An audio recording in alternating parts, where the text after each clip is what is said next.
तो आज हम लोग ये एक इम्पोर्टेंट छोटा सा टॉपिक देखने वाले हैं, इलास्टिक प्रॉपर्टीज ऑफ मैटर। इसमें हम सारे लॉजिक समझेंगे क्योंकि असर्शन रीजनिंग टाइप के भी क्वेश्चंस आते हैं। लॉजिक को सारा समझेंगे और सारा फॉर्मूला को देखेंगे कैसे हो रहा है, क्या हो रहा है, और थ्योरी में सारा चीज़ को मैं कवर करने की कोशिश करूँगा। The theoretical part I will try to cover everything here. बहुत ज़्यादा नोट्स नहीं लिखना है, डेफिनेशन वगैरह नहीं लिखना है, हमें तो जेई के लिए तैयारी करना है। तो लेट अस सी, जेई नीट के लिए सारा कंसेप्ट जानना जरूरी है। Okay, let us proceed.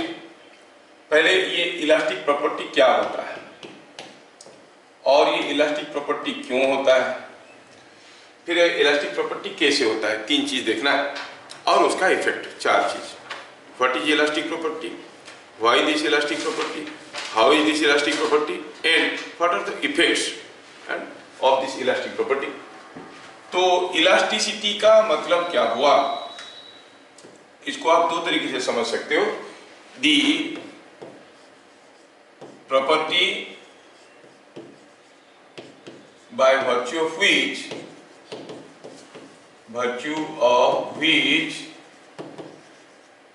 a solid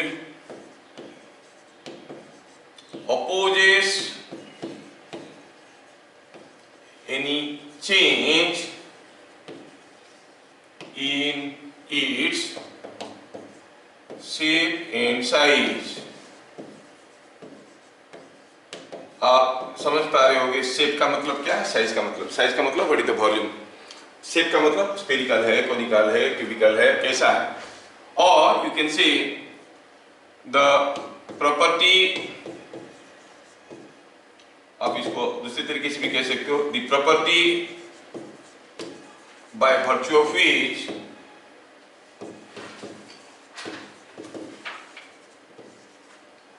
A solid restores is original shape and size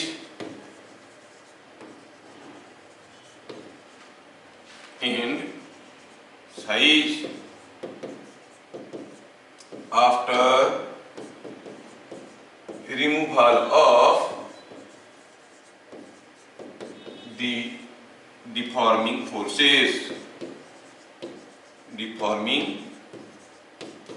कहो या टॉर्क कहो, है ना, क्या डिफॉर्मिंग फोर्स कहो, टॉर्क कहो।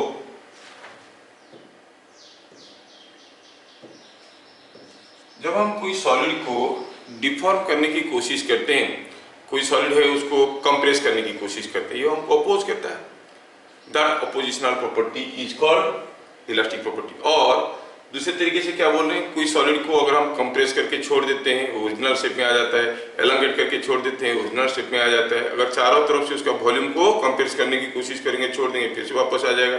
या फिर कोई एक बार है उसको इसे मोड़ेंगे, ट्विस्ट करेंगे और छोड़ देंगे तो फिर से सीधा हो जाता है ना। So by after removal of the force और torque it should be able to restore its original shape and size. तो ऐसा प्रॉपर्टी को हम कहेंगे इलास्टिक प्रॉपर्टी। तो this is what is elastic property. होता क्यों है, ऐसा क्यों होता है, लेट अस पॉइंट नंबर 2। ये हम लोग पॉइंट नंबर 1 देख लिए, point number 2।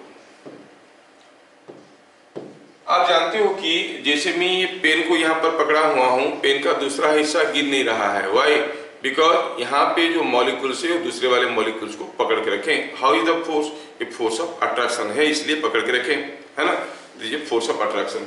So because of the intermolecular force, depending upon the distance between the molecules, there is some potential energy। जहाँ पर फोर्स है वहाँ पर कुछ एनर्जी तो होगा ही, है ना। तो हम क्या कहेंगे इसे कि due to intermolecular force,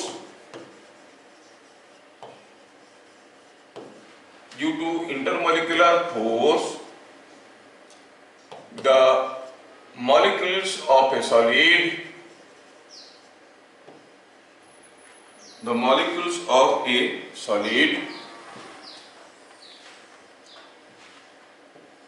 due to intermolecular force, the molecules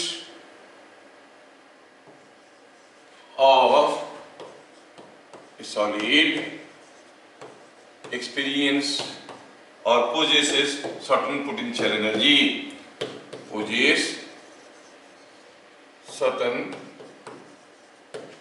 potential energy, क्योंकि इंटरमोलिकुलर फोर्स है ना, इंटरमोलिकुलर फोर्स है, तो when you try to elongate the solid, the work is done against the attractive force, similarly compress करो तो accordingly because of the force there is some potential energy available. जैसे कोई एक spring है,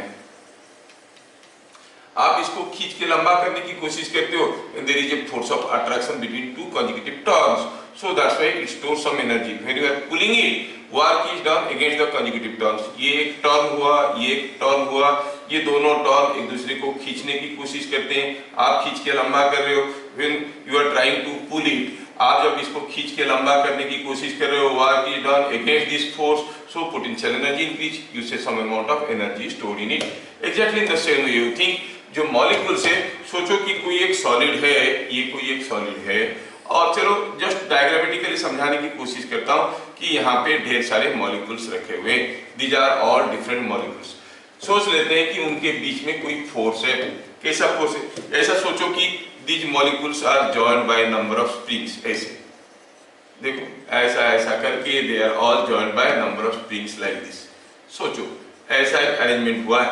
अब अगर इसको एलोंगेट करने की कोशिश करोगे, because of the force between the molecules, you will see there will be some energy stored, इसको खींच के लंबा करने की कोशिश करेंगे, है ना, so there is some force. कितना एनर्जी है, that all depends upon what is the distance between the two molecules. तो अगर इसको हम प्लॉट करने की कोशिश करेंगे तो कैसे समझेंगे, if x is a distance between two molecules,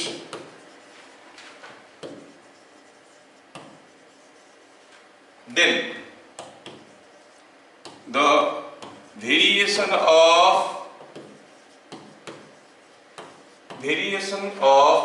potential energy with the variation of x,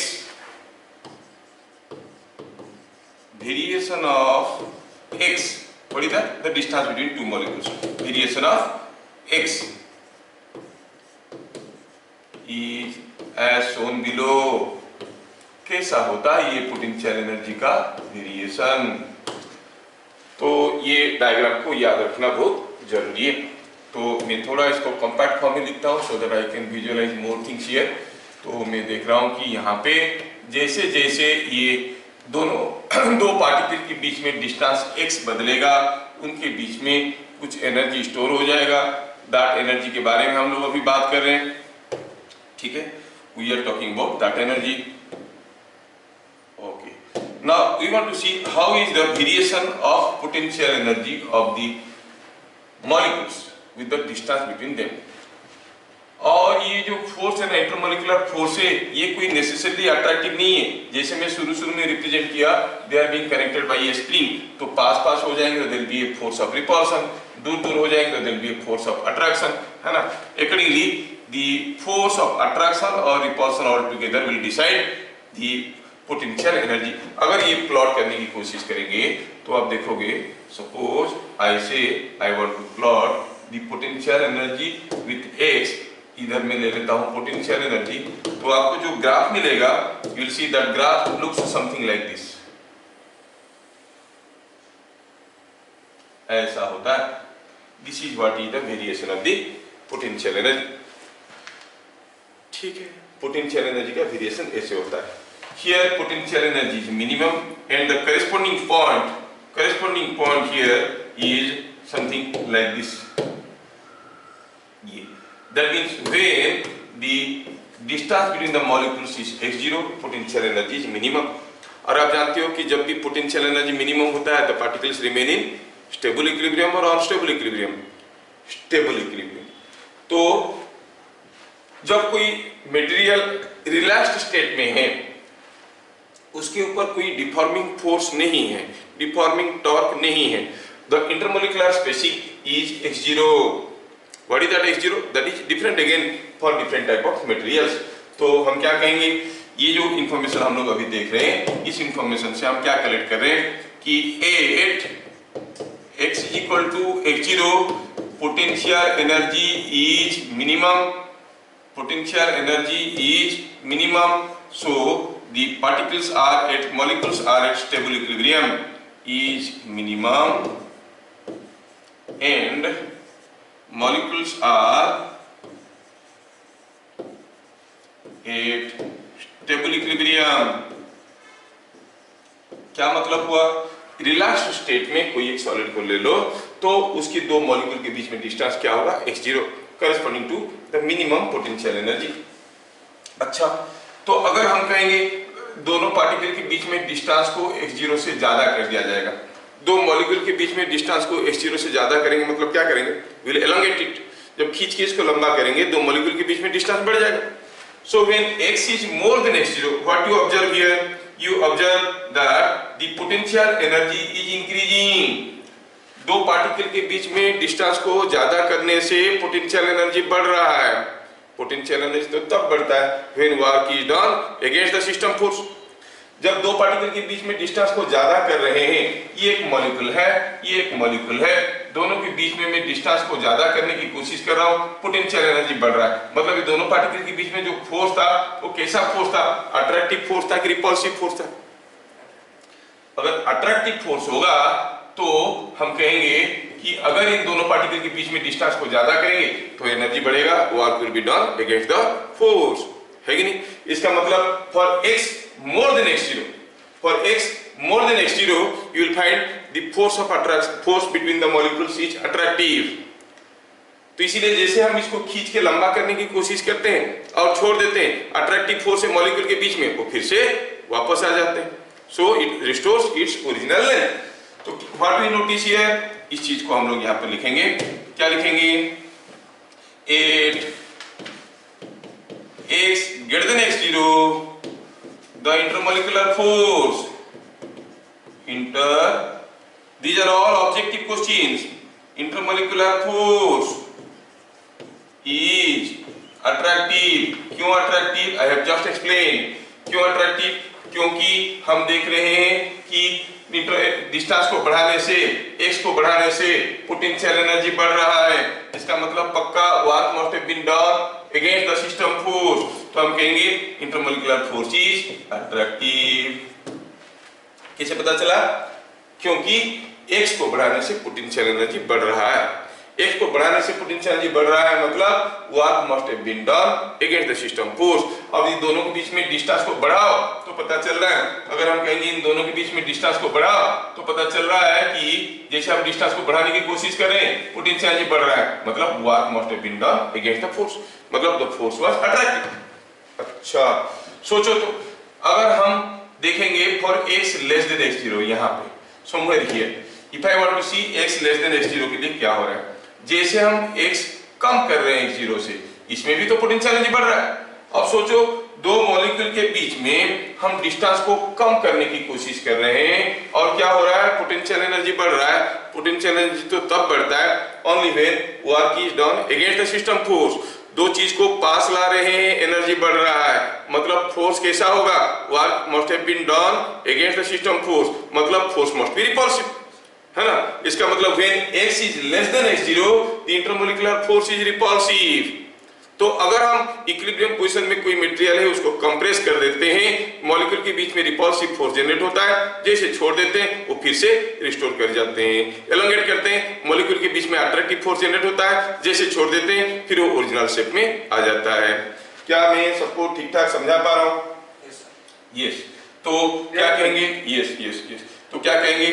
8 x less than x0,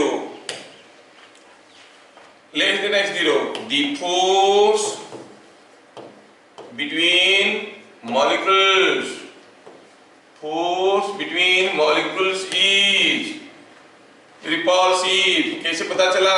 क्योंकि पोटेंशियल एनर्जी बढ़ रहा है तो रिपल्सिव, ठीक है। तो यहाँ पर देखिए x less than x0 में intermolecular force is attractive, more than x0 में attractive है, और when x is less than x0 you find the intermolecular force between the molecules is repulsive। इसीलिए जब भी कोई बॉडी को एलोंगेट या कंप्रेस करते हैं वो फिर से ओरिजिनल स्टेट में आ जाता है, मतलब वो अपना इंटरमोलिकुलर स्पेसिंग को एक फिक्स्ड वैल्यू पे रखना चाहता है, जिसको हम लोग यहाँ पर x0 से डेजिग्नेट किए हैं। This property, this nature or variation of potential energy is responsible for the elastic property। Fine। अब ये इलास्टिक प्रॉपर्टी में हम लोग अभी देखेंगे तीसरा point, longitudinal elasticity. Longitudinal elasticity, हम लोग तीन किस्म की इलास्टिसिटी देखने वाले हैं, longitudinal elasticity, shear elasticity and bulk elasticity। ठीक है, ये तीन चीज हमें देखना है। तो अभी हम लोग देखेंगे लॉन्गिट्यूडिनल इलास्टिसिटी, इसके बारे में डिटेल्स में देखेंगे। लॉन्गिट्यूडिनल इलास्टिसिटी मतलब the property of a body to restore its original length after any deformation. अगर कोई चीज को खींच के लंबा कर देते हैं और छोड़ देते हैं, वो फिर से वापस आ जाता है अपना लेंथ में, या फिर कंप्रेस कर देते हैं, छोड़ देते हैं, फिर से वापस आ जाता है अपना लेंथ में। That property is called longitudinal elasticity. तो क्या कहेंगे लॉन्गिट्यूडिनल इलास्टिसिटी के बारे में? कहेंगे लॉन्गिट्यूडिनल इलास्टिसिटी क्या है? The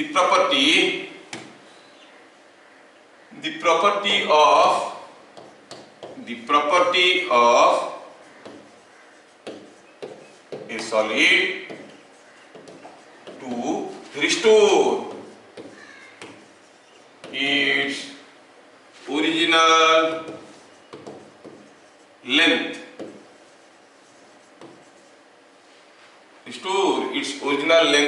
after removal of deforming force। Deforming force को निकालने के बाद जो ये वापस आने लेंथ को वापस लाने की कोशिश कर रहा है। जैसे मान लो कि ये कोई वायर है, this is what is a bar. ये बार को आप इसका लेंथ मान लो L है। जब आप इसको खींचोगे यहाँ से, suppose by pulling this you increase the length by small amount, इतना लंबा कर दिए, अब छोड़ देंगे तो फिर से वापस आ जाएगा, या फिर इसको कंप्रेस करेंगे और छोड़ देंगे फिर से वापस आ जाएगा। So this property is called longitudinal elasticity. ठीक है, ठीक। अब इसके बारे में देखेंगे, रिलेटेड टर्म्स को देखेंगे। सपोज हियर इज ए बार, से इसका क्रॉस सेक्शनल एरिया A है, लेंथ L है, और इसको आप खींच रहे हो वो certain distance L dl। Suppose हम इसको कितना खींच लिए, टू ए डिस्टेंस dl खींच लिए। ठीक है, तो कैसे खींच लिए? By applying a force here. Suppose मैं यहाँ पे कोई फोर्स लगा के खींच रहा था, I call this as my deforming force, और मैं इसको पकड़ के रखा। ठीक है, ये डिफॉर्मिंग फोर्स के चलते लेंथ dl बढ़ गया। तो क्या लिखेंगे? Point number 2, let a deforming force FD elongates a bar of length L by dl at equilibrium। मतलब जैसे हम फोर्स लगाए ये लंबा होने लगा, फिर कुछ समय के बाद और फर्दर एलोंगेशन नहीं हुआ, रुक गया, मतलब इक्विलिब्रियम आ गया है। मैं फोर्स लगा रखा हूं, अब ये इक्विलिब्रियम में आ चुका है। कितना एलोंगेशन हो गया है? dl।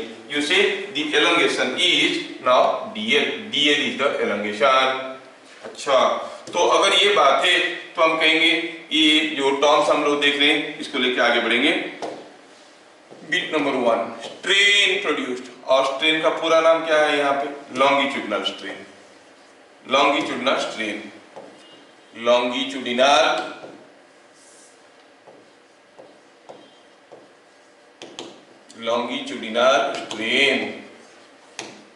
क्या है? ये longitudinal strain is given bye dl by L, change in length by original length। It is change in length by original length। हाँ, अगर आप इसको कंप्रेस कर रहे होगे तब भी लेंथ में कोई चेंज आएगा। ठीक है, हो सकता है कि यहाँ पर हम इसको एलोंगेट कर रहे थे, हो सकता है कि यहाँ पे मैं इसको कंप्रेस कर रहा था तो ये कुछ लेंथ दब गया था, ऐसा भी तो हो सकता है। तो in that case what is the change in length by original length, dl by l। You take it positive, dl negative हो सकता है अगर कंप्रेशन किए तो, but then we take it positive, dl by l strain is positive. हाँ, अगर ये positive है तो हम क्या कहेंगे, ये टेंसाइल स्ट्रेन है और कंप्रेसिव स्ट्रेन है। अगर लेंथ छोटा हो गया है तो हम कहेंगे ये कंप्रेसिव स्ट्रेन प्रोड्यूस हुआ है, लंबा हो गया है तो हम कहेंगे टेंसाइल स्ट्रेन प्रोड्यूस हो गया है। वैसे इतना डिटेल्स में टर्मिनोलॉजी आपकी कोई जरूरत नहीं है, तो आपको समझ में आ रहा होगा कि इसको लंबा किया गया है तो टेंसाइल स्ट्रेन प्रोड्यूस हुआ है। यूनिट क्या है इसका, यूनिट इज नो यूनिट, इसका कोई यूनिट नहीं है क्योंकि न्यूमरेटर भी लेंथ है, डिनोमिनेटर भी लेंथ है। बिट नंबर 2, अब जैसे हम इसको एलोंगेट किए, इंटरमोलिकुलर स्पेसिंग बढ़ गया, वो इंटरमोलिकुलर स्पेसिंग इसको खींच के वापस लाने की कोशिश कर रहा है। इंटरमोलिकुलर जो फोर्स है वो बढ़ गया है, सॉरी इंटरमोलिकुलर स्पेसिंग बढ़ गया है। जब इंटरमोलिकुलर स्पेसिंग बढ़ जाता है क्या होता है, फिर x is more than x0, intermolecular force is attractive. अब अट्रैक्टिव फोर्स हो गया है, अब क्या होगा, वो वापस लाने की कोशिश करेगा। So now the molecules will experience A restoring force. The restoring force developed,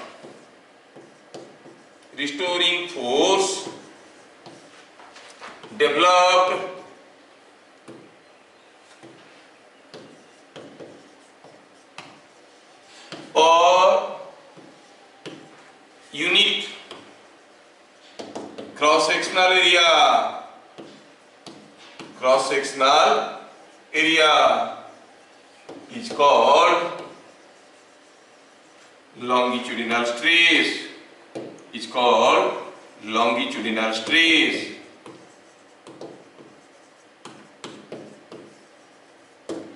तो क्या हुआ, जैसे हम इस बार को खींचने लगे, मान लो इसका एरिया a था, हम छोटा सा एलोंगेशन किए हैं dl, मान लो 1 मीटर की बार है और मैं उसको 2 मिलीमीटर एक्सटेंड किया हूं। dl is usually a very small elongation, ठीक है। तो इसमें अगर dl एलोंगेट किए हैं, कैसे एलोंगेट किए, by applying A deforming force. इसको मैं यहां से यहां तक खींच लिया हूं, मेरा डिफॉर्मिंग फोर्स ऐसे था। अब ये इक्विलिब्रियम में है, क्यों, क्योंकि जो रिस्टोरिंग फोर्स वो इसको वापस खींचने की कोशिश कर रहा है। What should be the restoring force, should be equal to the deforming force, है ना। तो जो रिस्टोरिंग फोर्स डेवलप हुआ है पर यूनिट एरिया ए में, देखो जितने ज्यादा एरिया होगा उतने ज्यादा फोर्स होंगे ना। जैसे इसको मॉलिक्यूल्स को हम देख रहे हैं, अगर इसको हम खींच के लंबा करें तो ये दोनों भी आपस में पास लाने की कोशिश करें, ये दोनों भी पास आने की कोशिश करें, force between them also attractive, this also attractive, this also attractive. जितने ज्यादा एरिया हो जाएगा उतने ज्यादा अट्रैक्टिव फोर्स होगा कि नहीं होगा।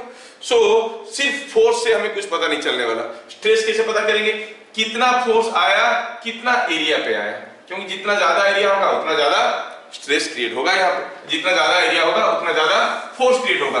लेकिन हमें फोर्स से मतलब नहीं है, हम क्या देखना चाहते हैं, स्ट्रेस। यहाँ पर जो रिस्टोरिंग फोर्स है that is equal to the deforming force. तो हम कहेंगे स्ट्रेस का क्या फॉर्मूला हो गया, it is restoring force by area, this is the stress. और ये जो रिस्टोरिंग फोर्स है F क्या, that is equal to the deforming force at equilibrium, ठीक है। तो हम क्या देखें, यहाँ पर जो स्ट्रेस हो रहा है वो कौन सा फोर्स है, ये रिस्टोरिंग फोर्स है। Though this is equal to FD, आप लिखने के लिए लिख सकते हो FD by A is the stress, but then you must understand कि जो रिस्टोरिंग फोर्स है ये कौन सा फोर्स है, ये वाला फोर्स है।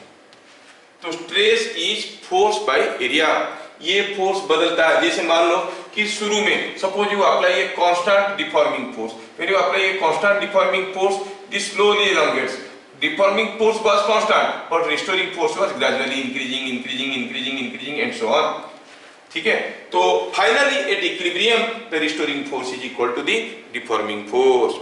अगर आपको समझ में आया तो आप लोग मुझे बताओ कि स्ट्रेन होने से स्ट्रेस प्रोड्यूस होता है कि स्ट्रेस होने से स्ट्रेन प्रोड्यूस होता है। Who is the cause, who is the effect, who is the cause. कोई चीज को एलोंगेट करेंगे तो रिस्टोरिंग फोर्स होगा, रिस्टोरिंग फोर्स होगा तो रिस्टोरिंग फोर्स बाय एरिया को हम स्ट्रेस कहेंगे। Strain is the cause of stress. Yes, strain के चलते स्ट्रेस होता है, स्ट्रेस के चलते स्ट्रेन नहीं होता है। जैसे स्प्रिंग फोर्स, एलोंगेशन के लिए स्प्रिंग फोर्स होता है कि स्प्रिंग फोर्स के लिए एलोंगेशन होता है? एलोंगेशन के चलते स्प्रिंग फोर्स होता है। So you must know the cause and effect relationship. तो कौन इंडिपेंडेंट है कौन डिपेंडेंट है आपको देखना पड़ेगा। Who decides the strain? You, the external agent जो इसमें स्ट्रेन करने की कोशिश करता है। Who decides the stress? The material. Material is deciding the stress. The external agent who is straining this material is deciding the strain. Strain कितना होगा आपके ऊपर डिपेंड करता है, कितना स्ट्रेन आप करना चाहते हो, वायर को कितना लंबा करना चाहते हो खींच के, वो आपके ऊपर डिपेंड करता है। और स्ट्रेस कितना होगा वो मटेरियल डिसाइड करता है, depending upon its intermolecular force and cross sectional area. Remember, stress is neither a vector nor a scalar, but at your level you can call it a scalar. It is a tensor quantity. You can call it a scalar, just like pressure. It is a scalar quantity. इसका कोई direction है नहीं। Unit क्या हो गया? Unit हो जाएगा, unit of the stress is coming out to be newton per metre square. जैसे प्रेशर का यूनिट होता है, newton per metre square is the unit of stress. ठीक है। अच्छा, और कुछ इंपोर्टेंट पॉइंट्स हम लोग देख रहे हैं नेक्स्ट पॉइंट नंबर 3 में। आप अगर ये डायग्राम को देखोगे, ये डायग्राम को आप देखोगे, ओरिजिनल डायग्राम को, ये डायग्राम से नोटिस करो, अगर हम दो मॉलिक्यूल के बीच में डिस्टेंस को बढ़ाते हैं तो पोटेंशियल एनर्जी बढ़ता है, मतलब फोर्स वाज अट्रैक्टिव। सपोज इतना ज्यादा बढ़ा दिए कि now this is coming in this range. अब देखो तो अब यहां से अगर x को फर्दर इंक्रीज, एक्सक्यूज मी, यहां पे अगर x को फर्दर इंक्रीज या डिक्रीज करेंगे, पोटेंशियल एनर्जी बढ़ रहा है क्या? नहीं। क्या इसके मतलब क्या हुआ? उनके बीच में और कोई फोर्स नहीं है, intermolecular force is gone.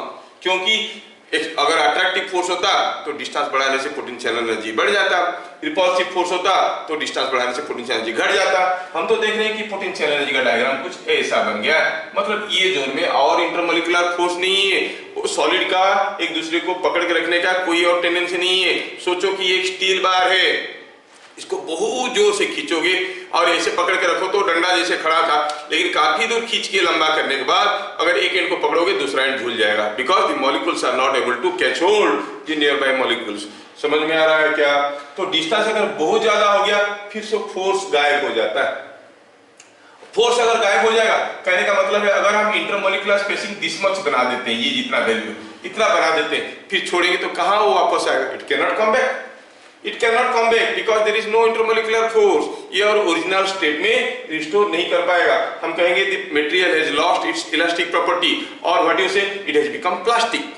The material has become plastic. ठीक है, तो ये चीज को जानना है। तो हमें देखना है कि कितना मैक्सिमम स्ट्रेस तक हम इसको एलोंगेट कर सकते हैं, कितना स्ट्रेन दे सकते हैं कि छोड़ेंगे तो वापस आएगा, उससे ज्यादा स्ट्रेन कर देंगे और छोड़ेंगे तो ये वापस नहीं आएगा। सो here is a term called elastic limit. क्या? the maximum stress that a material can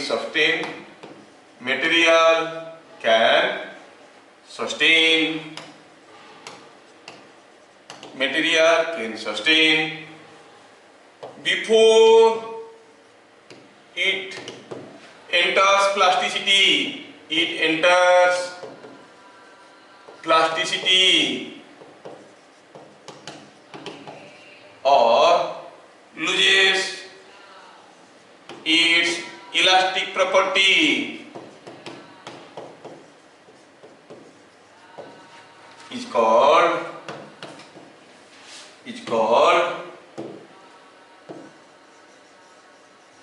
the elastic limit.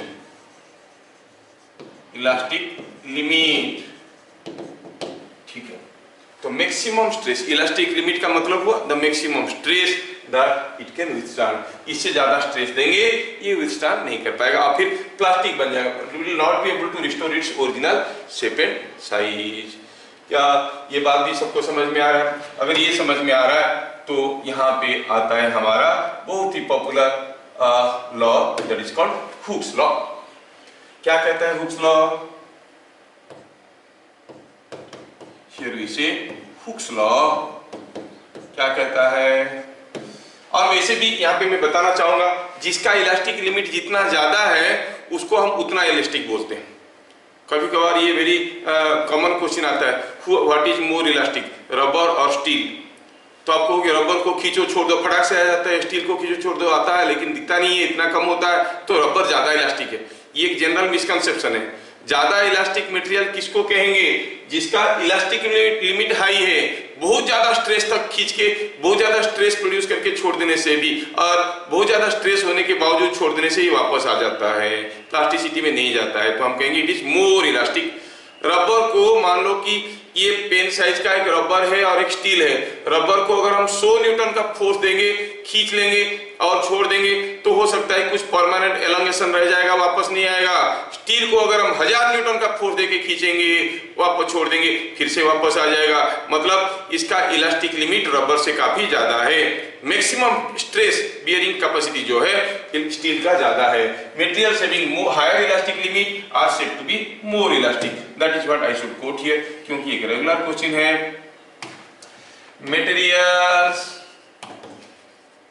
materials with higher elastic limit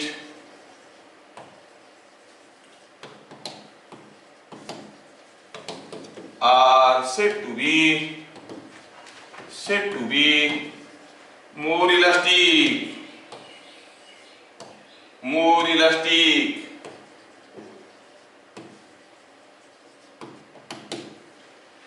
समझाने के लिए बोलूं कि आपके पास एक रबर का बार है, आपके पास एक स्टील का बार है, दोनों का डायमेंशन बराबर है। रबर के बार में आपने क्या किया, यहां से एक वेट सस्पेंड किया, यहां से एक वेट सस्पेंड किया। पता चला कि यहां पर आप 10 kg सस्पेंड किए और छोड़ दिए तो ये वापस आ रहा है। 11 kg कर दिए, छोड़ दिए तो पूरा वापस नहीं आया, थोड़ा सा रुक गया, थोड़ा सा प्लास्टिक डिफॉर्मेशन हो गया।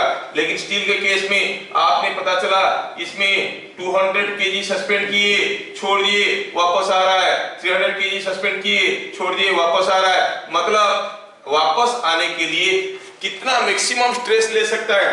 Force by area is much more for steel, much less for rubber. ये अगर स्टील है और ये अगर रबर है तो आपको देख के पता चलेगा कि रबर की केस में 10 kg से ज्यादा चीज झुला देते हैं इसमें, तो अगर आप छोड़ेंगे तो इसमें प्लास्टिक डिफॉर्मेशन आ रहा है और ये वापस नहीं आ पा रहा है। स्टील के केस में भी 200 kg भी झुला देते हैं, छोड़ देते हैं, वापस आ रहा है। जब ये 200 kg झूल रहा है, इसमें स्ट्रेस कितना है? क्योंकि deforming force is equal to restoring force 2000 newton. 2000 by this area, 2000 by this area is the stress in case of steel. Here 100 by area is the stress. तो obviously यहाँ पर 100 by A से ज्यादा stress होने से ये plastic deformation हो जाता है। ये 2000 by A से ज्यादा स्ट्रेस होने से प्लास्टिक डिफॉर्मेशन होता है। मतलब इलास्टिक लिमिट किसका ज्यादा है? स्टील का ज्यादा है। तो हम कहेंगे steel is more elastic than rubber.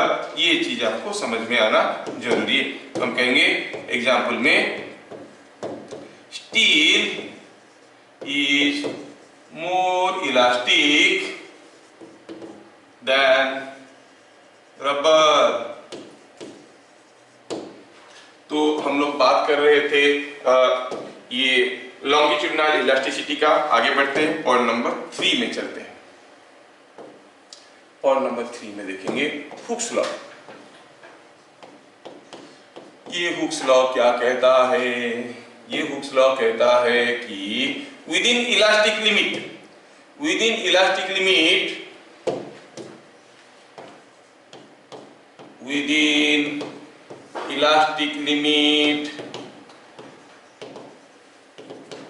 the stress produced in a material, here by stress I mean longitudinal stress, क्योंकि वही डिस्कशन कर रहे हैं। stress produced in a material is directly proportional to directly proportional to the strain, directly proportional to the strain. तो आप क्या कहोगे, stress is proportional to strain. कब, विद इन इलास्टिक लिमिट। अगर आप इलास्टिक लिमिट से बाहर चले जाओगे तो और इलास्टिक प्रॉपर्टी चला गया, फिर हुक्स लॉ का क्या मतलब है? Hooke's law is talking about elastic materials, मतलब those materials which have the tendency to restore its original shape and size after removal of deforming force. तो रिमूवल ऑफ डिफॉर्मिंग फोर्स के बाद इनको original shape and size में आने की tendency है। तो अगर कोई चीज को हम इतना खींचे कि उसका जो स्ट्रेस प्रोड्यूस हुआ वो इलास्टिक लिमिट से बाहर चला गया, तो उसमें परमानेंट डिफॉर्मेशन हो गया, कोई इलास्टिक प्रॉपर्टी नहीं है, तो फिर हुक्स लॉ भी किसी काम का नहीं। समझ में आ रहा? हुक्स लॉ कब बोलता है? जब बॉडी में इलास्टिक प्रॉपर्टी बरकरार है, मतलब within elastic limit. If you are straining a body within elastic limit, ये ध्यान रखना। अक्सर ये लॉ तो हम लोग सबको ही जानते हैं, लेकिन कंडीशंस को कभी कभार भूल जाते हैं। विद इन इलास्टिक लिमिट, ये याद रखना जरूरी है। कोई बॉडी को इतना स्ट्रेस किया गया कि वो इलास्टिक लिमिट के अंदर है। अभी अगर मैं देखूं इसमें कि how is the variation of elasticity, you will सी। यहाँ पे मान लो कि कोई एक मटेरियल का स्ट्रेन में ड्रॉ करने की कोशिश कर रहा हूं, सॉरी मटेरियल का स्ट्रेन और ये स्ट्रेस को स्ट्रेन के साथ ड्रॉ करने की कोशिश करें। क्यों स्ट्रेस को क्यों इधर लेते हैं? यूजुअली हम लिखते हैं ना y equal to F of X, X बदलेगा तो y बदलेगा। एक्स यहाँ पर कौन बदलने से कौन बदलता है? स्ट्रेन बदलने से स्ट्रेस बदलता है। स्ट्रेन के कारण स्ट्रेस हो रहा है, तो स्ट्रेन को हम लोग एक्स एक्सिस में लिए, स्ट्रेस को हम लोग वाई एक्सिस में लिए। छोटे छोटे लॉजिक को समझो, ठीक है ना? तो वाई एक्सिस में स्ट्रेस को लिए। तो क्या देख रहे हैं? जब कोई स्ट्रेन नहीं है, कोई रिस्टोरिंग फोर्स नहीं है ना? कोई स्ट्रेन नहीं है, कोई रिस्टोरिंग फोर्स नहीं है, स्ट्रेन बढ़ने लगा, स्ट्रेस बढ़ने लगा। The diagram goes like this, like this, like this, ठीक है? This diagram is something like this. अब ये डायग्राम में कहां तक हम इसको कर रहे हैं? जब तक इसका मैक्सिमम स्ट्रेस क्या हो गया? Elastic limit. ये कौन सा पॉइंट है? ये इलास्टिक लिमिट है।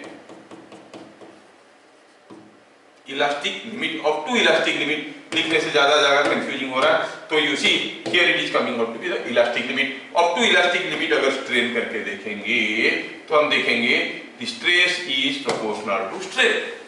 एंड अगर मैं कांस्टेंट ऑफ प्रोपोर्शनलिटी को ध्यान में लूं तो हमें दिखेगा कि stress is equal to Y into strain.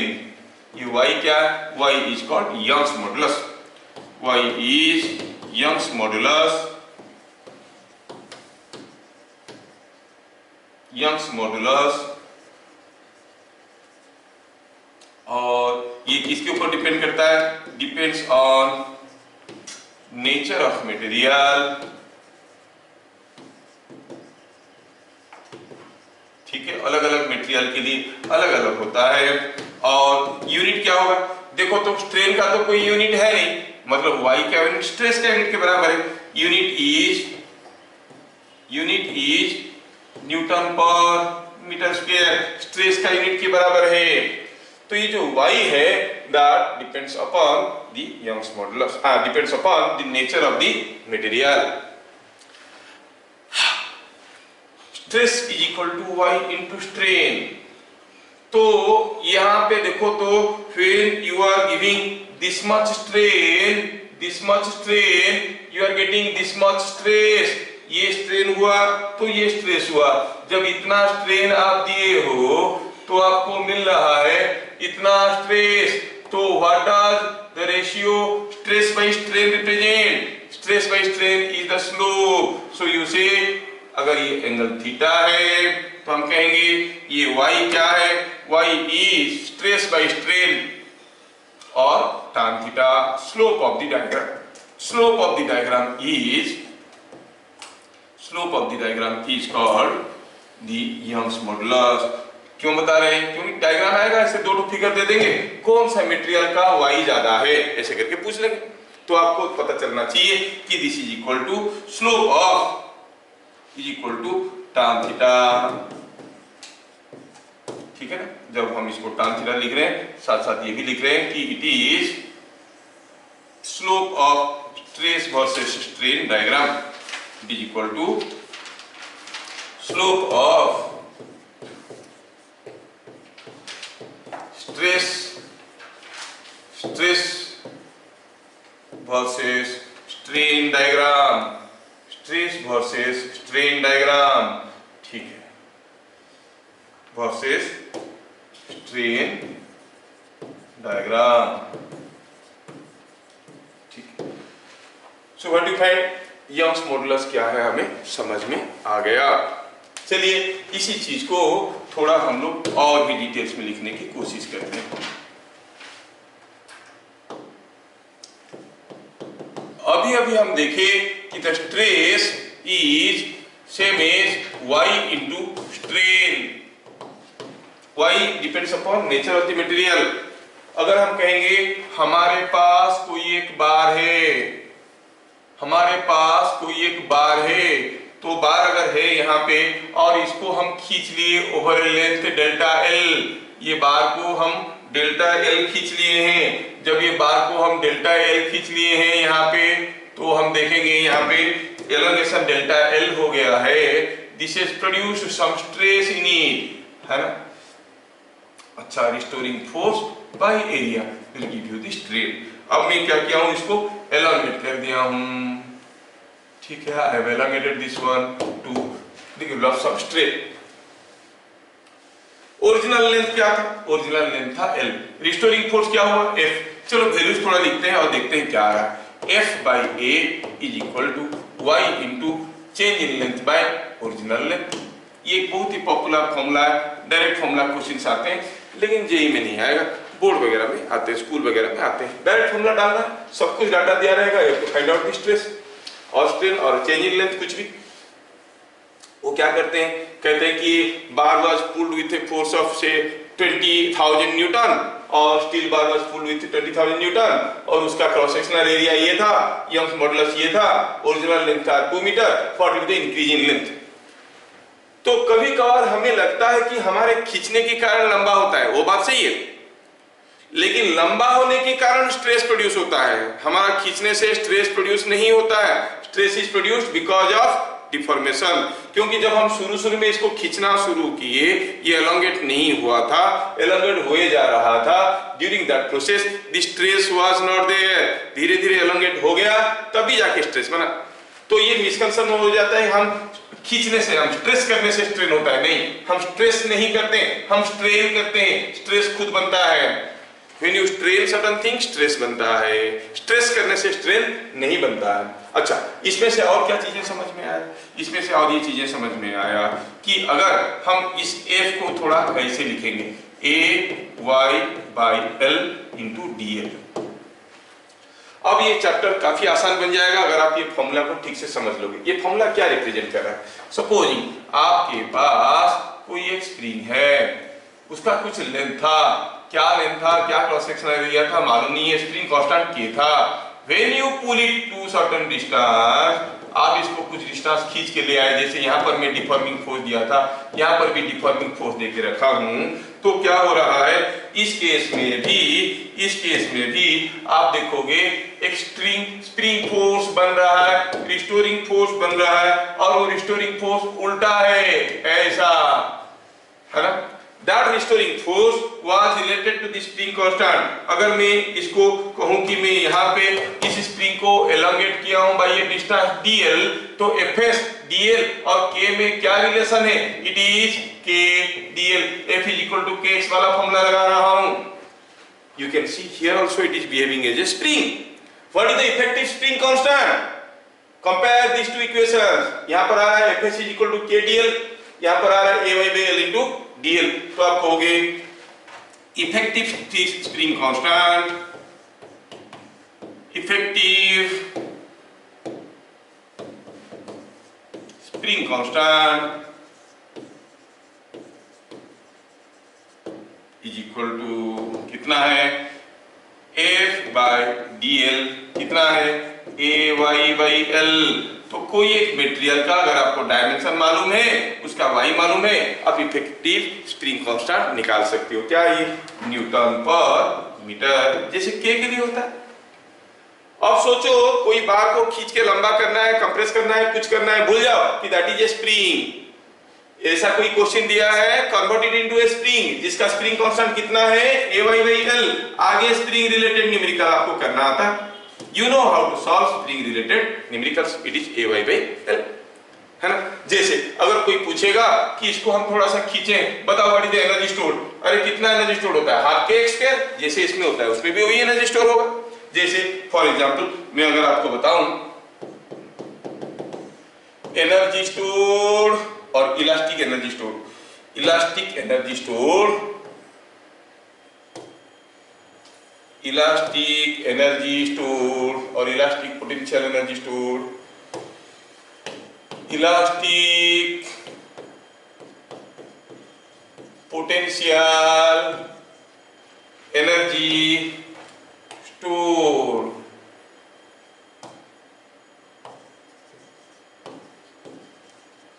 For any deformation DL, क्या होगा, कोई एक बार को खींच के हम डीएल लंबा कर दिए, ये गंदा दिख रहा है तो दोबारा लिखते हैं। I will write it again. हाँ, क्या लिखना चाहते हैं, elastic potential energy, elastic potential energy store due to a deformation or deformation मतलब it may be elongation, may be a compression due to a deformation dl is equal to, हमारे पास कोई एक बार था जिसका क्रॉस सेक्शनल लेंथ l था, cross sectional area a था, हमने खींचा इसको, खींच के by which force, by deforming force. जब इसको मैं खींचा, खींचने के कारण ये लंबा हो गया, कितना लंबा हो गया, यहां से यहां तक लंबा हो गया, यहां से यहां तक लंबा हो गया, ऐसा लंबा हो गया है। क्यों? क्योंकि हम इसको खींच के रखें by my deforming force, I call it deforming force. लेकिन जो फोर्स डेवलप हुआ है वापस लाने के लिए वो क्या है, at equilibrium this is the restoring force, this force by area will be the stress.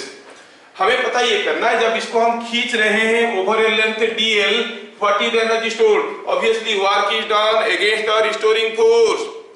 Potential energy का basic definition, potential energy of any conservative system is defined as the work done against the restoring force। और यहाँ पर देख रहे हैं कि F के against में वर्क हुआ है, so there is some potential energy।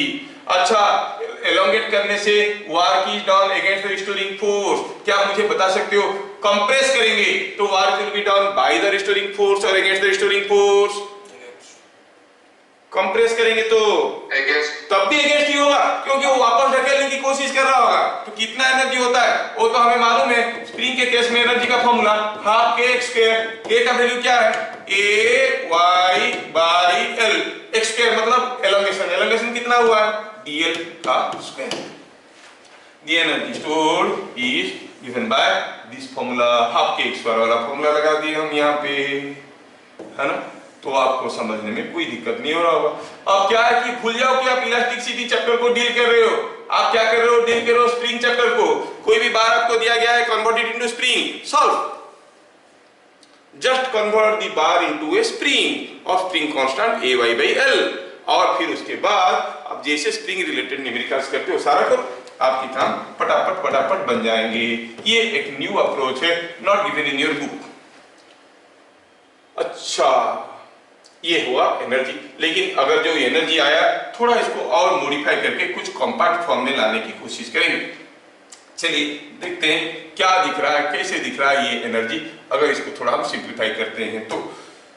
अब देखिए इसको हम लिख सकते हैं half A into L into Y into dl का स्क्वायर, ऊपर एक तो L मल्टीप्लाई किए हैं तो नीचे एक L का मल्टीप्लाई कर देंगे तो L स्क्वायर हो जाएगा।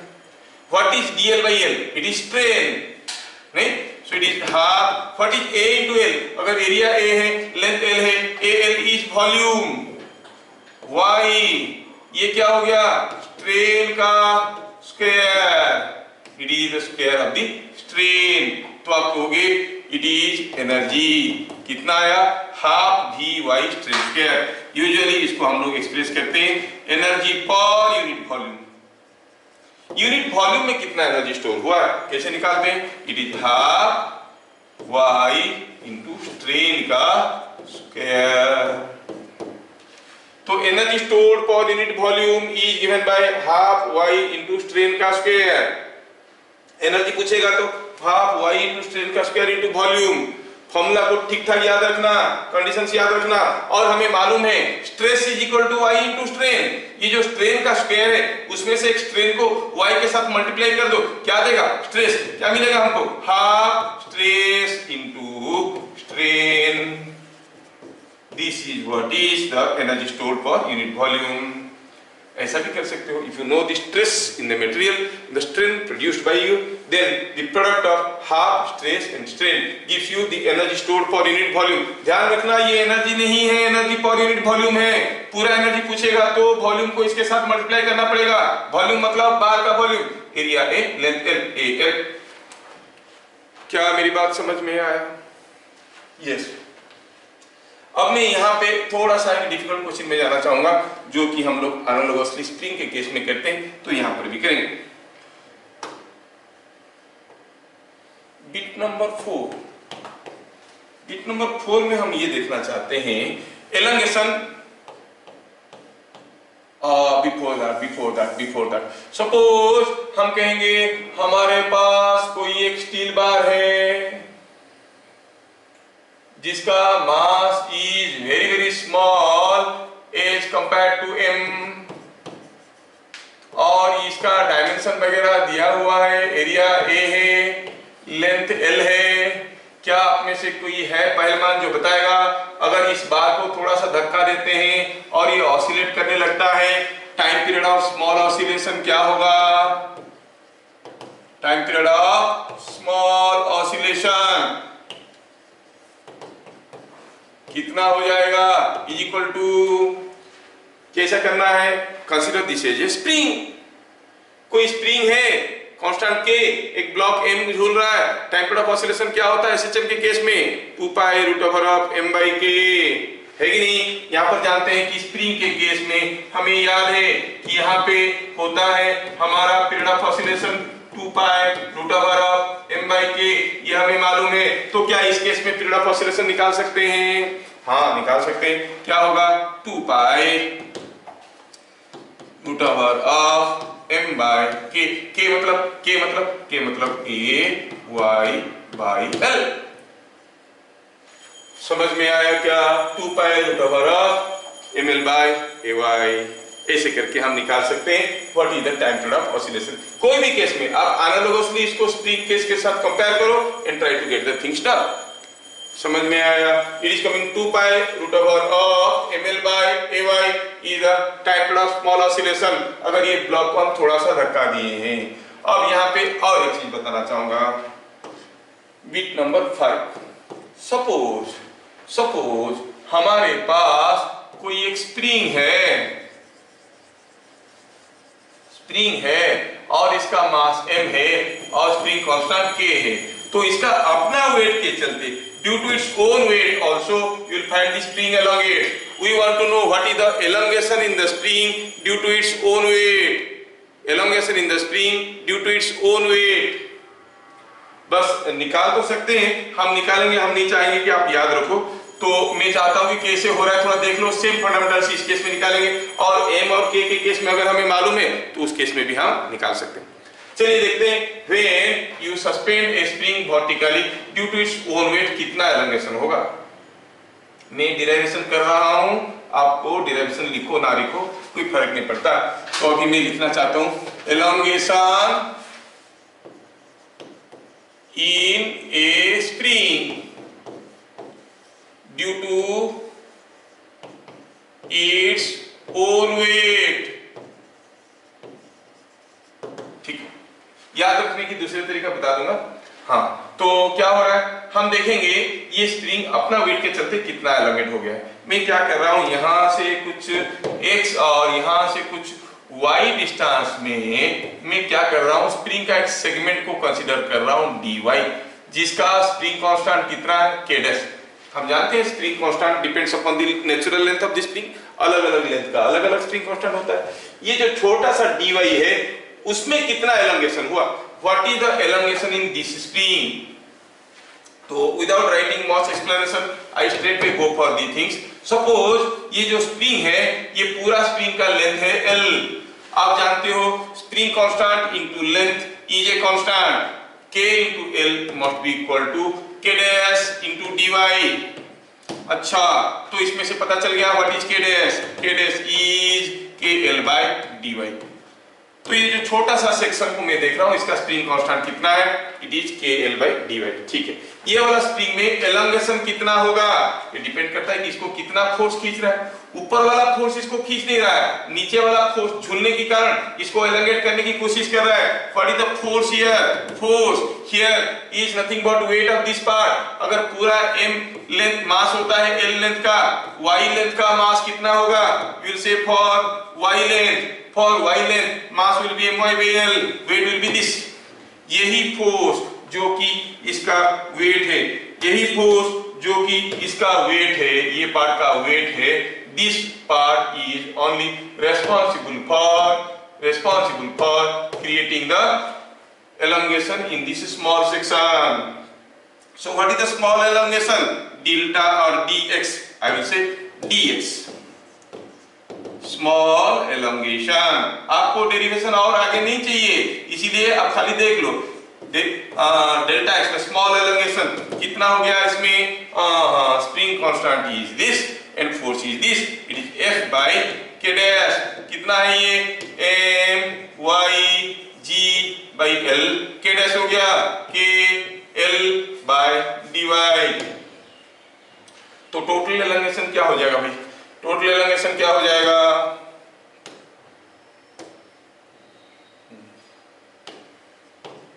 टोटल एलोंगेशन क्या हो जाएगा, अगर हम इसको थोड़ा सा कंपैक्ट कर लेते हैं, लिखने के लिए जगह निकल जाएगा। Yes yes yes yes yes, हाँ ये चीजें हमें समझ में आना जरूरी है। ये है, तो कहेंगे here F is equal to this, K dash is equal to this. तो आपको छोटा सा जो एलोंगेशन मिला, कितना मिला है, ये मिला है। टोटल एलोंगेशन चाहिए, टोटल एलोंगेशन जिसको आप x कहोगे, what is the elongation, is equal to क्या होगा, dx।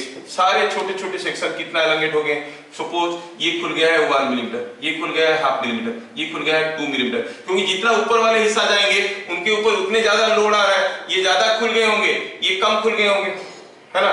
तो ये अगर 1 मिलीमीटर खुला होगा तो ये 2 मिलीमीटर खुला होगा, ये 3 मिलीमीटर खुला होगा, ये हाफ मिलीमीटर खुला होगा, तो ये 0.1 मिलीमीटर खुला होगा, और यहाँ पे तो कोई एलोंगेशन हुआ ही नहीं होगा क्योंकि इसके ऊपर कोई लोड नहीं है। So it is non uniformly elongating. Total elongation निकालने के लिए ऐसे सारे छोटे छोटे एलोंगेशन को जोड़ देंगे तो जोड़ दो, क्या है इसमें, mg, ये KL स्क्वायर नीचे आ गया, अच्छा it is mg by KL square, इसको बाहर रख दिए नहीं, और अंदर क्या रह गया देखो तो y dy का इंटीग्रेशन, y dy का इंटीग्रेशन, y का लिमिट क्या होगा, कोई बताएगा लिमिट क्या होगा, ये सारे छोटे छोटे सेक्शन के लिए करना चाहते हैं, स्प्रिंग का लेंथ L है, y का लिमिट क्या होगा 0 to L, इंटीग्रेट करो, y का हो जाएगा y स्क्वायर बाई 2, तो हो जाएगा L square by 2, L square को खा गया, क्या मिल गया mg by 2k। Yes, the elongation is mg by 2k। समझ में आया। तो अगर कोई स्प्रिंग है मास m का जिसका स्प्रिंग कांस्टेंट k है, उसको सीधा ऐसे वर्टिकली झुला देते हैं, then what is the elongation due to its own weight mg by 2k। ठीक है, यहाँ पे हम थोड़ा और आगे जाना चाहेंगे। ये हो गया स्प्रिंग, ये स्प्रिंग में टोटल एलंगेशन है mg/2k, total एलंगेशन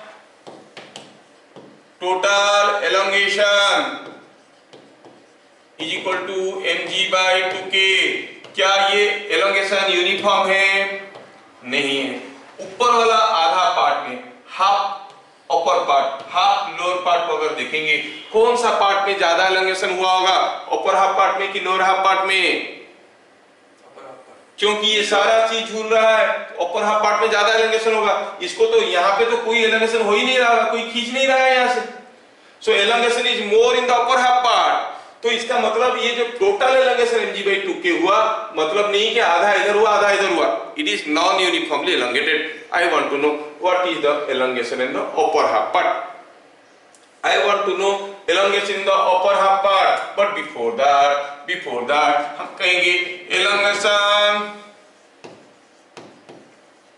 in lower half part, lower half part कितना आ रहा है? सोचिए तो लोअर हाफ पार्ट क्या है? ये है। इसमें क्या एलंगेशन हो रहा है? क्या हो रहा है? ये it is as good as कोई स्प्रिंग को यहां से, इज गुड एज कोई स्प्रिंग को यहां से झुला दिया गया है ना? तो इसमें जैसे निकालते वही निकाल देंगे। तो elongation in the lower half part is equal to, formula क्या था? mg/2k। इसका मास कितना है? m/2 g/2। इसका स्प्रिंग कांस्टेंट कितना है? अरे पूरे का k है तो आधे का होता है 2k। You know spring constant is inversely proportional to the natural length. तो ये पूरा का अगर स्प्रिंग कांस्टेंट k, आधे का हो गया 2k। Is that clear? क्या मैं अकेला पढ़ रहा हूं कि तुम लोग भी मेरे साथ पढ़ रहे हो? Are you all there attentively presenting yourself? Yes yes yes yes. तो मिल गया। अब देखो तो कितना हो गया ये elongation in the lower half part कितना हो गया? mg/2 8k। ये हो गया elongation in the lower half part. क्या कोई मुझे बता सकता है what is the elongation in the upper half part? Elongation in upper half part कितना होगा? अपना दिमाग लगाइए। टोटल एलंगेशन मालूम है, लोअर हाफ पार्ट का एलंगेशन मालूम है, अपर हाफ पार्ट का कितना होगा? mg/2k minus mg/8k। Is that clear? Simplifying it is coming out to be 4mg/8k minus mg/8k is 3mg/8k।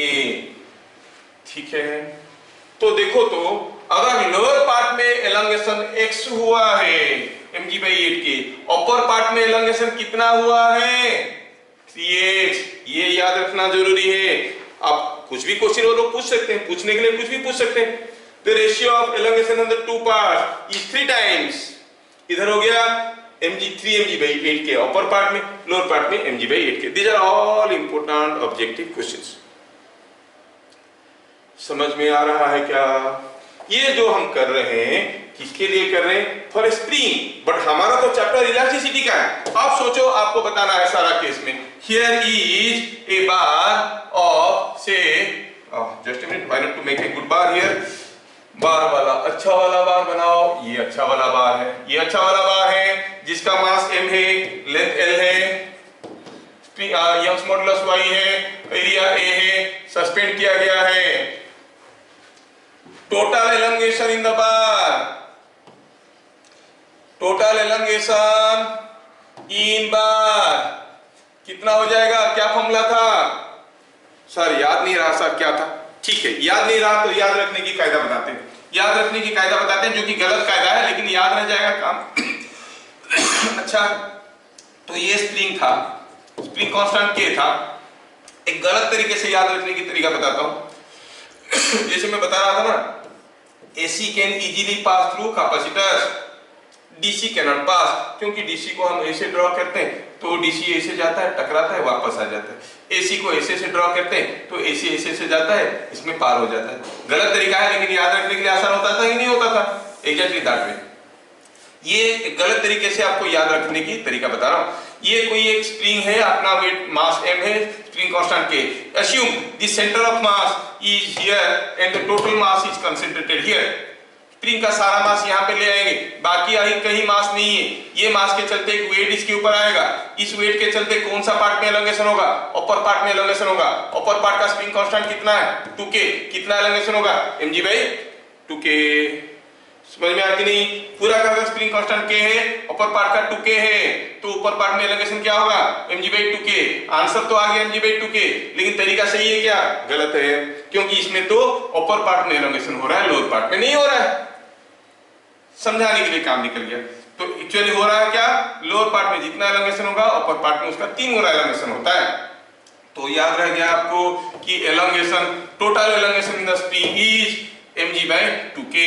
तो यहाँ पे है कोई बताने वाला, क्या लिखेंगे, elongation mg by 2 into k, k के जगह क्या लिखेंगे, k is a y by l, a y by l।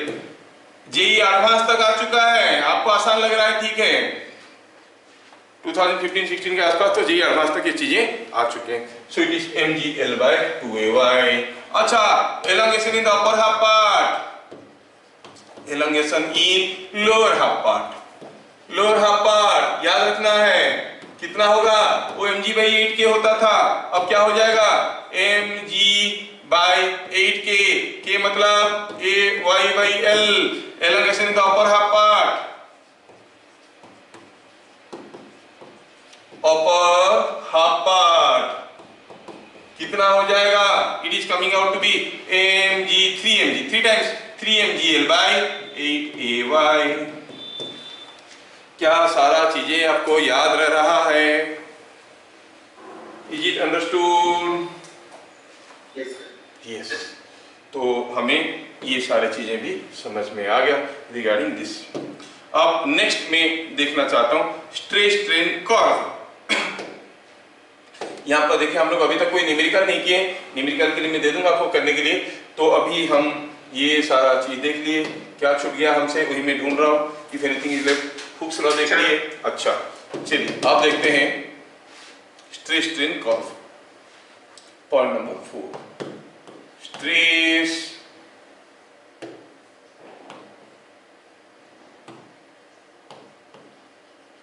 Strain curve.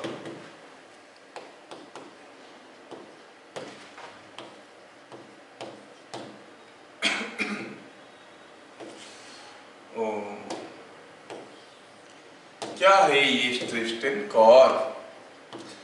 अगर हम किसी एक मटेरियल को स्ट्रेन करते हुए जाएंगे और देखेंगे how is the stress produced in it is changing, तो बड़े इंटरेस्टिंगली ये ग्राफ बनता है। ये हो गया stress, you will see the diagram goes something like this, it goes like this like this like this like this. कुछ दूर तक जाने के बाद सडनली यील्ड करना शुरू कर देता है, बिना स्ट्रेस बढ़ाए स्ट्रेन बढ़ जाता है।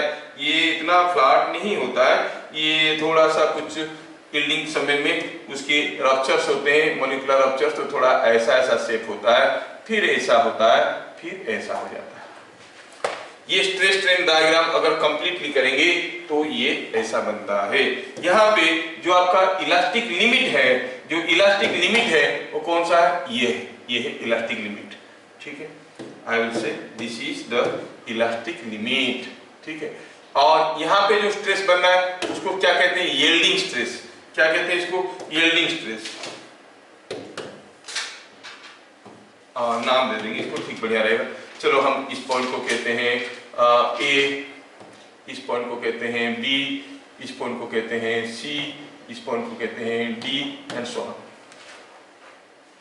ये डायग्राम ऐसा है। तो stress corresponding to A, stress at A is elastic limit. तो इलास्टिक लिमिट क्या है, स्ट्रेस है ना। अच्छा, stress at B is called yielding stress, yielding stress. यहां पे एक चीज को देखना है कि कितना यील्ड कर रहा है। आप देखोगे हमने इसको स्ट्रेन किया, कुछ दूर तक स्ट्रेस बढ़ने लगा, सडनली क्या हुआ, खुद एलोंगेशन होने लगा। स्ट्रेस और नहीं बढ़ा लेकिन एलोंगेशन बढ़ने लगा।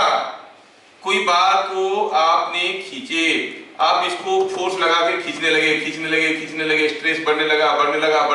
एक समय के बाद स्ट्रेस नहीं बढ़ेगा और आपको ज्यादा फोर्स लगाने की जरूरत नहीं है, ये खुद ही खुद लंबा होने लगेगा। Stress is not further increasing but the strain is automatically increasing, it is yielding, it is jumping into the plastic zone. अब ये अगर यहां तक खींचने के बाद, यहां तक का स्ट्रेन बनाने के बाद अगर मैं इसको छोड़ देता हूं, ये वापस नहीं आएगा, अगर आएगा भी तो इतना डिफॉर्मेशन परमानेंटली रह जाएगा। ये वाला जोन जिसका लंबा है उसको हम कहेंगे डक्टाइल मटेरियल, ये वाला जोन जिसका छोटा है उसको कहेंगे ब्रिटल मटेरियल। क्यों बता रहा हूं, 2015 का जेईई एडवांस में आया है, दो फिगर दिया था, which material is more ductile. समझ में आया क्या? तो इसमें आपको ये समझ में आना बहुत जरूरी है। तो मैं यहाँ पे और एक पॉइंट दे देता हूँ, ए बी सी, हाँ ये हो गया बी, बी को थोड़ा यहाँ पे लिखता हूँ, ये पॉइंट को चलो लेते हैं सी। ये तुम्हारा तेरा कोई काम नहीं है कालिया, तो जाओ ये आया यहाँ पर, ये पॉइंट को नाम दे, अरे चलता है, ये पॉइंट को नाम देते हैं सी, ये पॉइंट को नाम देते हैं सी है तो ये पॉइंट का नाम देते हैं डी, ये पॉइंट को नाम देते हैं ई। ठीक है, सो यील्डिंग स्ट्रेस है, AC is yielding strain, is yielding strain, ठीक है, AC is the yielding strain। अच्छा जो yielding strain है, more AC, when AC is more or more for, AC is more for ductile materials, more for ductile materials,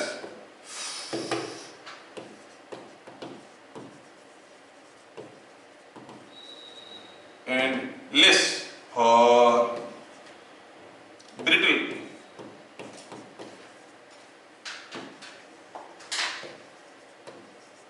ठीक है, brittle material, brittle material के लिए AC नहीं रे भाई, BC, सॉरी यहाँ पे BC लिखना चाहिए था, ये B से C तक, B यहाँ पे है, ओह गंदा हो गया, ये A है, ये B है, B से C तक का जो एलोंगेशन हुआ, सॉरी, तो BC is yielding strain, more for ductile materials, less for brittle materials। Stress corresponding to D, ये मैक्सिमम स्ट्रेस है और ब्रेकिंग स्ट्रेस है।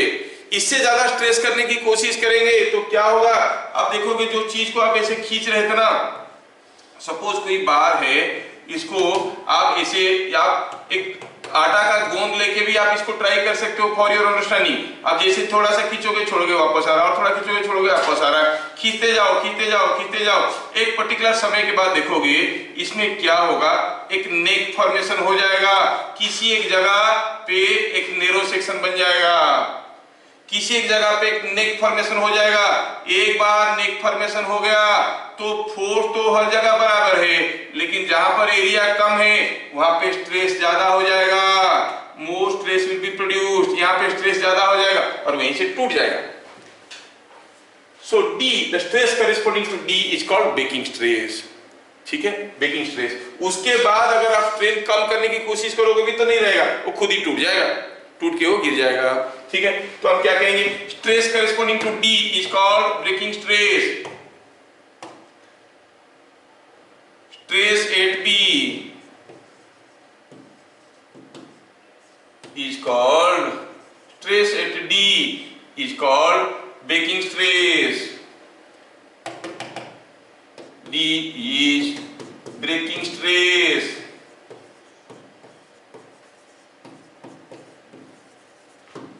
और इसके बाद क्या हो रहा है, देखो स्ट्रेस घटने लगा है, आप फोर्स घटाने लगो, लेकिन खुद ही खुद मटेरियल टूट जाएगा और रप्चर कर जाएगा। हम कभी भी ब्रेकिंग स्ट्रेस तक काम नहीं करते हैं, हम लोग तो इलास्टिक लिमिट से भी बाहर काम नहीं करते हैं, हम जब कोई मटेरियल को यूज करते हैं, मान लो कोई क्रेन है, कोई चेन लगा के कोई सामान को उठा रहा है, तो उसके ऊपर दो चीजें दिया रहता है। What is the factor of safety? Factor of safety मतलब उसका ब्रेकिंग स्ट्रेस है कितना, मतलब कितना स्ट्रेस होने से ये टूट जाएगा। सपोज कहते हैं, चलो मान लो कि 1000 न्यूटन पर मीटर स्क्वायर होने से टूट जाएगा। हम कितने में यूज कर रहे हैं? हम यूज कर रहे हैं 200 न्यूटन पर मीटर स्क्वायर, मतलब factor of safety is 5 times. डर नहीं है, ठीक है, 200 की जगह 250 300 हो जाएगा, कोई डर नहीं है। Factor of safety is 5 times, ठीक है। फैक्टर ऑफ सेफ्टी क्या हुआ? Operating stress, sorry breaking stress by operating stress is called factor of safety. सिर्फ मेडिकल वालों को चाहिए। फैक्टर ऑफ सेफ्टी क्या होता है? फैक्टर ऑफ सेफ्टी होता है,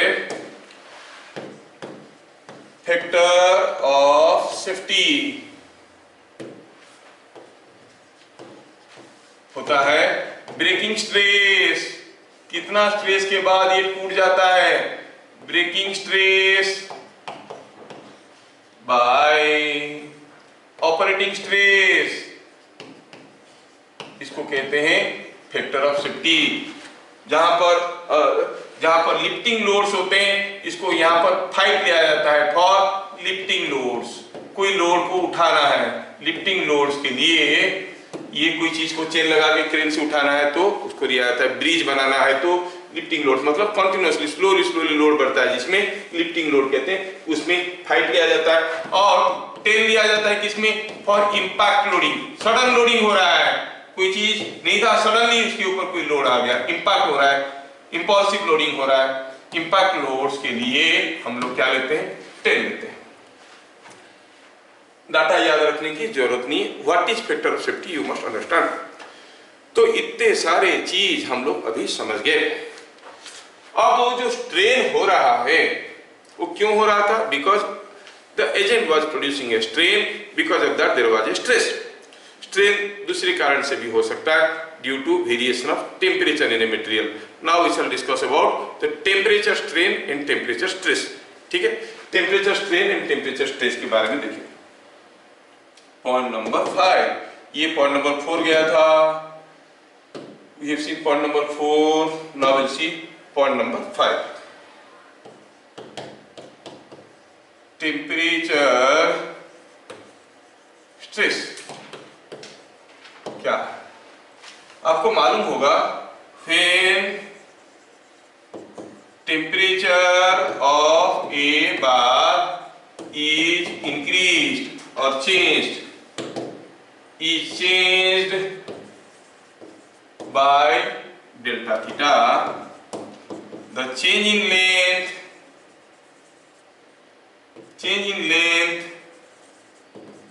L is given by क्या है? change in length is given by delta L is equal to L alpha delta theta, L alpha delta theta, ठीक है।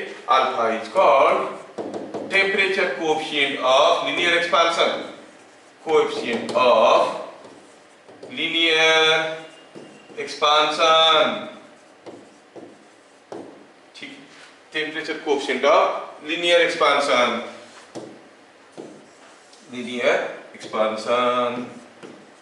अच्छा, ये बात हमें मालूम है। linear expansion का temperature coefficient है, ठीक है।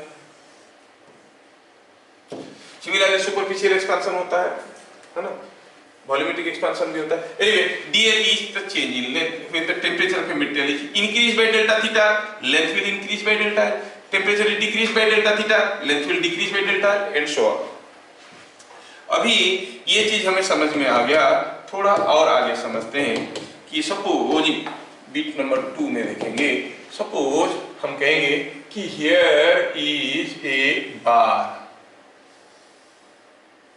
ये बार को मान लो दो रिजिड सपोर्ट के बीच में मैं फिक्स कर दिया हूं। बार का पैरामीटर्स ALY, ठीक है, उसका पैरामीटर्स ALY है। अगर मैं इसका टेम्परेचर को डेल्टा थीटा बढ़ा देता हूं तो ये भी लंबा होने की कोशिश करेगा, लेकिन अगर दोनों तरफ रिजिड सपोर्ट है तो लंबा नहीं हो पाएगा।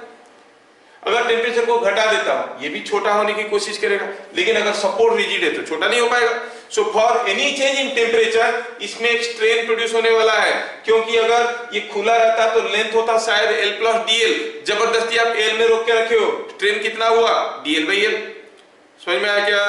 अगर टेम्परेचर डेल्टा थीटा घटा दिए, अब ये डेल्टा L छोटा हो जाता, लेकिन आप खींच के रखे हो, मतलब टेंसाइल स्ट्रेन हुआ है डेल्टा L बाई L। अगर टेम्परेचर बढ़ा दिए तो कंप्रेसिव स्ट्रेन हुआ है, क्योंकि होना चाहिए था L प्लस डेल्टा L, लेकिन है अभी L, मतलब जबरदस्ती हम डेल्टा L कंप्रेस कर दिए, कंप्रेसिव स्ट्रेन हुआ है। Are you getting? तो what will say consider the bar rigidly fixed between two supports. If temperature is increased by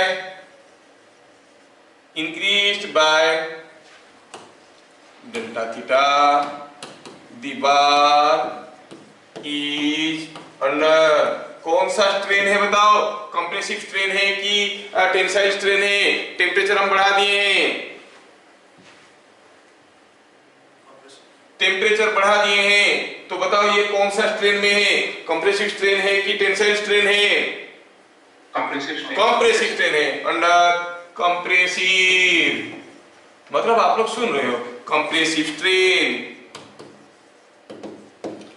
and vice versa, मतलब अगर हम टेम्परेचर घटा देंगे तो it will be under tensile strain. Let temperature is changed by delta theta. अगर temperature delta theta हो गया तो what should be the delta L? Delta L is L alpha delta theta. अब ये इतना चेंज हुआ है सर, कहाँ हुआ? जितना था उतना ही। अरे अगर खुला होता तो L प्लस डेल्टा L हो गया होता, हम जबरदस्ती इसको दबा के रखे, मतलब कितना चेंज इन लेंथ किए हैं? Delta L। तो what is the strain? The strain is nothing but equal to delta L by L is alpha delta theta. Then what is the stress produced in the material? Stress produced in the material is Y into strain. Y into strain का मतलब हो गया Y strain हो गया alpha delta theta. Yes, this is what is coming out to be the Y alpha delta theta is the stress. समझ में आया? कोई पूछ सकता है what is the energy stored? What is the elastic strain energy stored? You know it is half stress strain into volume. आप वो भी फॉर्मूला लगा सकते हो, अगर स्ट्रेस मालूम है स्ट्रेन मालूम है, you can find out the elastic energy stored also. अगर वॉल्यूम मालूम है, सब कुछ मालूम है, तो आप निकाल सकते हो। तो यहाँ पर हम देख रहे हैं कि स्प्रिंग वाला फॉर्मूला काम में नहीं लग रहा है, ठीक है? तो यहाँ पर हमको फंडामेंटल से यूज करना पड़ेगा। अच्छा, अब नेक्स्ट पॉइंट बताना चाहता हूं, व्हाट इज पॉइजन्स रेशियो।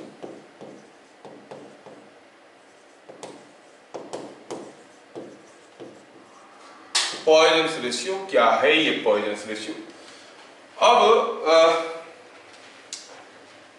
क्या होता है, यूजुअली देखा जाता है कि जब हम कोई चीज को खींच के लंबा करने की कोशिश करते हैं, some surprising effects take place. थोड़ा आप देखिए तो सपोज हम कहेंगे, before I go for Poisson's ratio, think suppose ये कोई एक बार था, ये बार का लेंथ था L और एरिया था A, वॉल्यूम था A इंटू L, ठीक है? वॉल्यूम था A इंटू L। मैं क्या करता हूं, यहां पर दो रोलर चल रहे थे, ये रोलर ऐसा ऐसा घूम रहा था, रोलर यहाँ पे एक रोलर था, वो ऐसा ऐसा घूम रहा था। गन्ना का मशीन देखोगे जूस निकालने वाली, इसको इसके अंदर से डाल दी, जब निकला तो पता चला कि हुआ यूं है कि ये जो आपका बार है, इस रोलर के अंदर घुस के निकलने के बाद लंबा बन गया है, ऐसा हो गया। Length has become something different, area has become something different. Obvious है, लेंथ बढ़ेगा तो एरिया घटेगा, है ना? Now I want to know what is the variation in the radius। अगर इसका रेडियस r है, हाँ, और इसका रेडियस कुछ दूसरा हो गया है, I want to know how is the variation of radius। यहाँ पर हम पॉइजन्स रेशियो बात कर रहे हैं जब कोई चीज को एलोंगेट करते हैं due to deformation. Elastic property के कारण जब कोई चीज को एलोंगेशन करते हैं, छोटा सा एलोंगेशन होता है, स्मॉल एलोंगेशन होता है। जैसे यहाँ पर प्रैक्टिकली सोचेंगे तो ये मान लो कि 50 सेंटीमीटर का आयरन बार था, डाल के निकाले 10 मीटर निकल गया। इतना चेंज इन लेंथ तो नहीं होता है हमारे इलास्टिसिटी केस में। हाँ, ये अगर 1 मीटर था, ये निकलेगा तो 1 मीटर 2 मिलीमीटर ऐसा कुछ होगा, तो छोटा सा चेंज हो रहा है ना। व्हाट आई सी, जो हमारा नॉर्मल नॉलेज है उसके हिसाब से अगर सोचेंगे, अगर इसका मास m था तो इसका मास भी m ही था, है कि नहीं। अगर ये कॉपर था तो ये भी कॉपर ही था, मतलब अगर इसका डेंसिटी रो था तो इसका डेंसिटी रो था, मतलब जितना इसका वॉल्यूम था इतना उसका वॉल्यूम था। वॉल्यूम क्या होता है? डेंसिटी होता है मास बाई वॉल्यूम, वॉल्यूम होता है मास बाई डेंसिटी। सो दोनों का वॉल्यूम बराबर है, ये जनरल कांसेप्ट है, सब कोई को मालूम है। अच्छा, वॉल्यूम कांस्टेंट है तो how you write volume? Volume is area into length. Area कैसा होता है? Pi are square into length. थोड़ा ध्यान से देखना, I want to give you very important concept out of it. अच्छा, तो हम कहेंगे ये पाई आर स्क्वायर एल हो गया, वॉल्यूम हो गया पाई आर स्क्वायर एल। अच्छा, ये जो पाई आर स्क्वायर एल हुआ इसमें भी कांस्टेंट है। I take this like this, दोनों तरफ में लॉन ले लेता हूं। Ln v is equal to ln pi plus 2 ln R plus ln L, ऐसे लिख सकता हूं। लॉन आर स्क्वायर को 2 लॉन आर लिख दिया। डिफरेंशिएट करो, volume was constant, this is 0, ये कांस्टेंट है 0, it is 2 dr by r plus dl by l, है कि नहीं। dr by r is equal to dl by l। अब यहां पे देखो, अगर लेंथ बढ़ेगा तो r घटेगा, that means when dl is positive dr has to be negative. Length भी बढ़ रहा है, रेडियस भी बढ़ रहा है, तो नहीं हो सकता। लेंथ बढ़ेगा तो dr घटेगा, इन दोनों में से कोई एक पॉजिटिव रहेगा, कोई एक नेगेटिव रहेगा।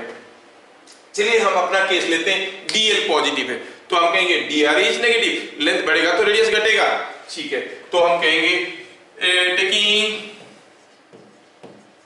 dl पॉजिटिव और dl पॉजिटिव, समझाने के लिए आपको लिखने की जरूरत नहीं है। dr इज नेगेटिव, तो देखो तो ये दोनों को एक तरफ एडजस्ट करो, मिलेगा क्या मिल रहा है आपको? Minus 2 dr by r is equal to dl by l। और अगर हमको पूछा गया कोई एक क्वांटिटी निकालना है, dr by r divided by dl by l, क्या आ रहा है देखो, 2 इधर आ जाएगा, कितना आ जाएगा? 1/2। सर माइनस आएगा, हाँ माइनस आएगा, ये भी माइनस है ना, माइनस माइनस प्लस हो गया। dr बाई r भी माइनस है तो ये वैल्यू कितना आया? 1/2, 0.5। तो दिस रेशियो इज कमिंग 0.5। लेकिन होता क्या है, जब आप इसको इस रोलर के अंदर से डालते हो, ये इसको इतना जोर से कंप्रेस करता है कि इनिशियल वॉल्यूम फाइनल वॉल्यूम बराबर नहीं रहता है, वॉल्यूम इससे थोड़ा सा और कम हो जाता है। वॉल्यूम कम हो जाता है क्योंकि इसके अंदर दब के निकलता है ना, तो पार्टिकल्स गो क्लोज, उसमें प्लास्टिक डिफॉर्मेशन आते हैं, एकदम पास पास आ जाते हैं, तो वॉल्यूम घट जाता है। अगर वॉल्यूम घट जाएगा तो डेंसिटी बढ़ेगा कि घटेगा? डेंसिटी बढ़ जाएगा, क्योंकि सेम मास है, वॉल्यूम घट गया, कंप्रेस करके एलोंगेट करने की कोशिश कर रहे थे, वॉल्यूम घट गया तो डेंसिटी बढ़ गया। डेंसिटी बढ़ गया, अब देखो तो इसका मतलब डेंसिटी बढ़ गया, वॉल्यूम बराबर नहीं है, वॉल्यूम घट रहा है। तो पहले लेंथ बढ़ रहा था, करेस्पॉन्डिंगली एरिया घट रहा था, अब लेंथ बढ़ रहा है, एरिया ज्यादा घट रहा है, means this ratio will be not half, it will be even less than half. समझ में आ रहा है क्या? ये रेशियो लेस देन हाफ हो जाएगा क्योंकि वॉल्यूम भी घट रहा है। यहाँ पर अगर वॉल्यूम घट रहा है लिखेंगे तो हम कहेंगे इस केस में जो ln v था उसका डेरिवेटिव 0 नहीं होगा, उसका डेरिवेटिव क्या हो जाएगा? dv by v, और जो कि एक नेगेटिव क्वांटिटी है तो इधर आ जाएगा, तो ये नेगेटिव क्वांटिटी यहाँ पे आ जाएगा, dv by v minus 2 dr by r equal to this, मतलब dr by r का वैल्यू dr और भी कम हो जाएगा, ये क्वांटिटी माइनस हो जाएगा। गेटिंग?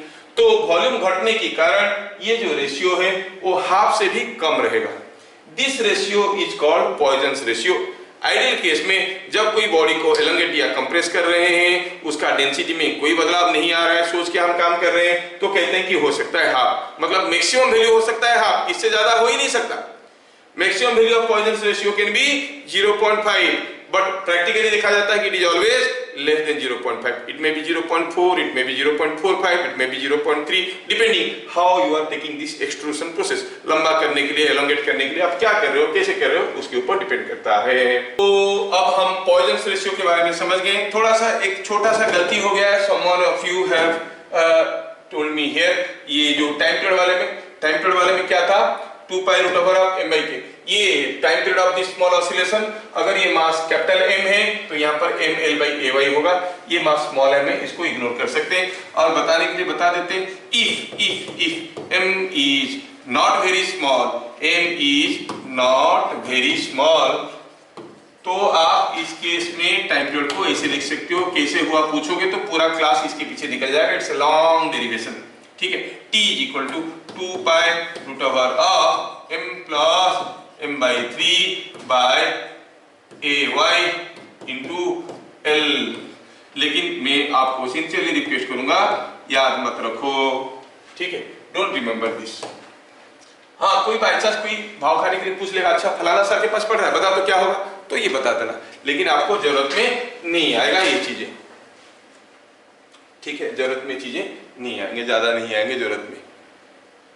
ठीक है ठीक है ठीक है, ये हम लोग समझ चुके हैं. तो यहाँ पर मास कौन सा लेना चाहिए, ये जो झूलता हुआ मास को लेना चाहिए अगर m काफी छोटा है.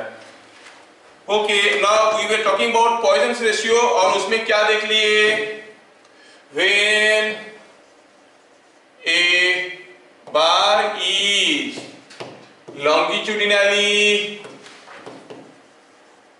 longitudinally deformed. ठीक है, इसके बाद खत्म कर देंगे, चिंता मत करो. When a bar is longitudinally deformed,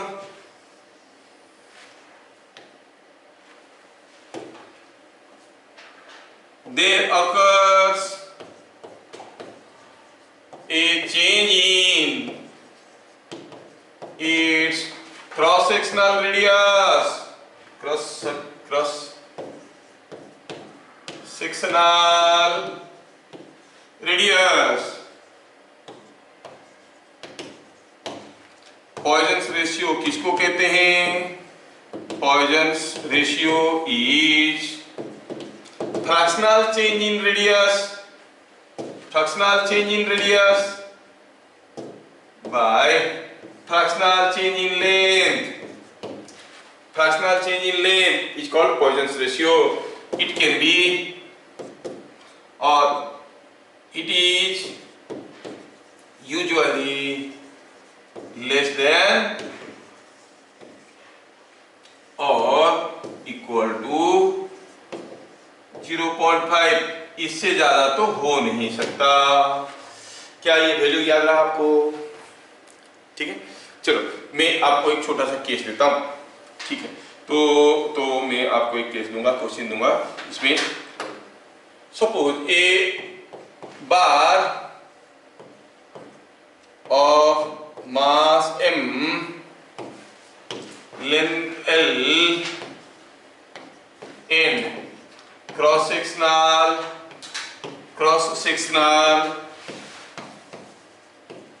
radius was stretched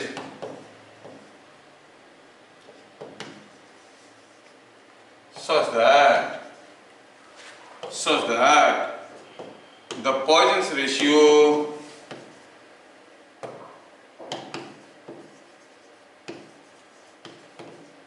was say 0.25. Fine. Percentage change in density.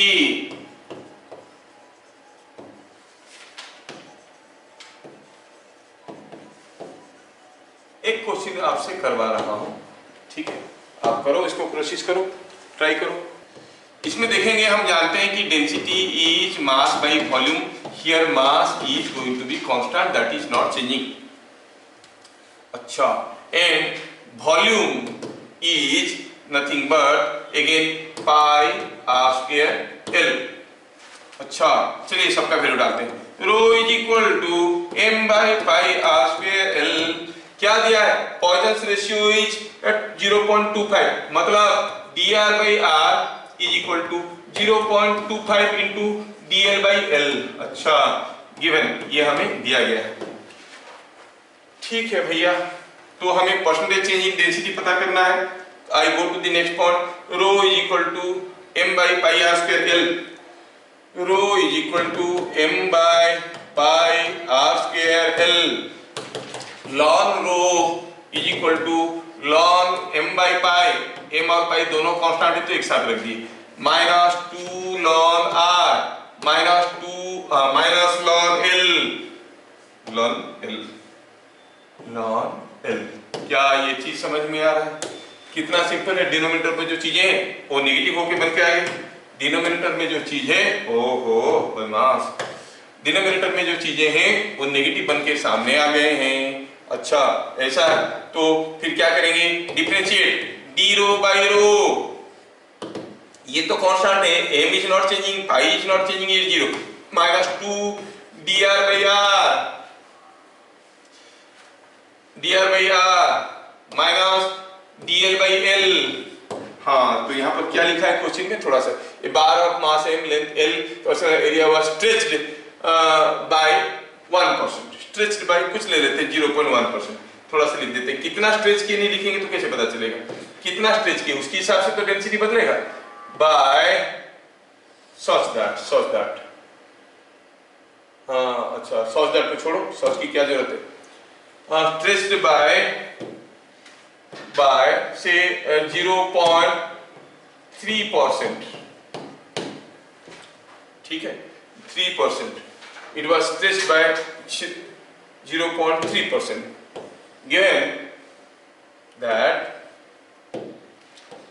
given that Poisson's ratio is 0.25 was 0.25। अच्छा, find percentage change in density. हाँ, तो पता चल गया क्या दिया है?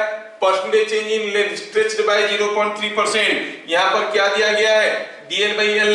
given dl/l is equal to 0.3% and dr/r positive होता है कि नेगेटिव होता है?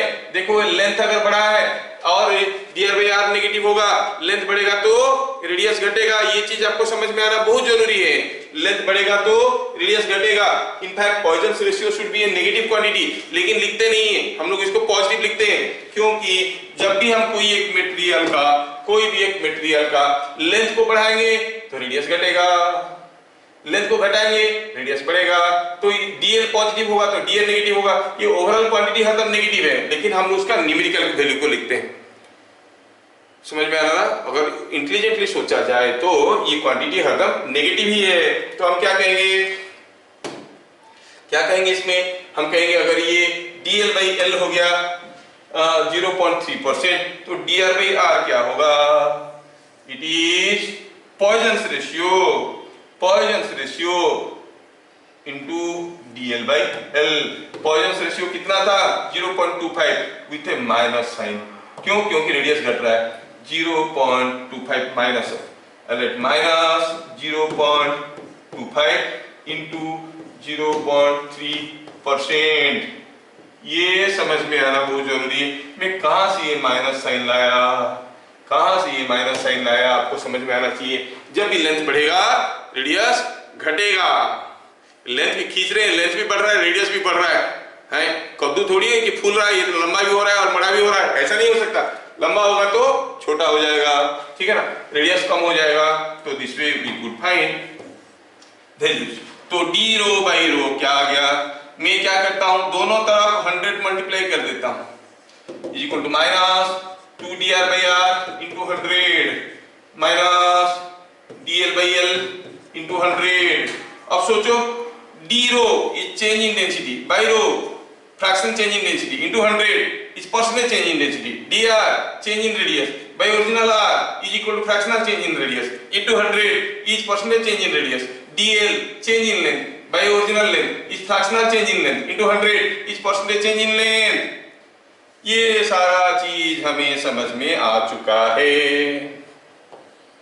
अगर ये सारा चीज हमें समझ में आ चुका है तो चलो ये सारा चीज की वैल्यू यहाँ पे हम डालने की कोशिश करेंगे। ये सारा चीज का वैल्यू हम यहाँ पे डालने की कोशिश करेंगे।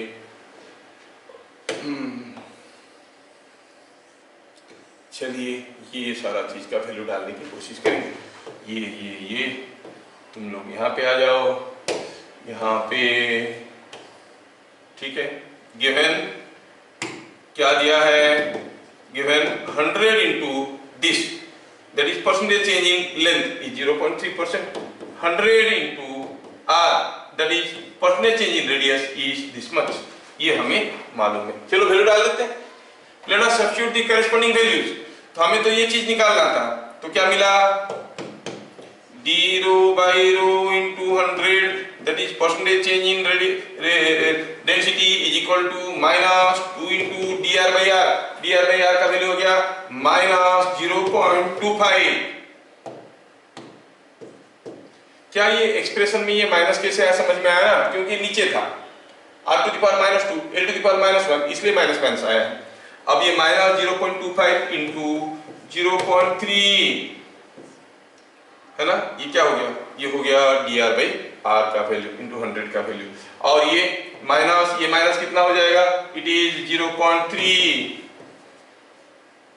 सबका वैल्यू डाले, कितना आ रहा है देखो तो, सो ये माइनस माइनस प्लस 2 into 0.25 हो गया 0.5 into 0.3 माइनस 0.3, तो आप कहोगे इट is coming minus 0.5 into 0.3 is equal to minus 0.15%. What does the minus sign indicate? Minus sign indicates that the density is decreasing by 0.15%. Density is decreasing by 0.15%. Negative sign indicates density is decreasing. Negative sign indicates density is negative है, decreasing मतलब volume increase हो रहा है। मैं अपना मर्जी से ले लिया वैल्यूज, कुछ ऐसे ऐसे आ रहे हैं, तो आप देखोगे कि ये हो गया ठीक है।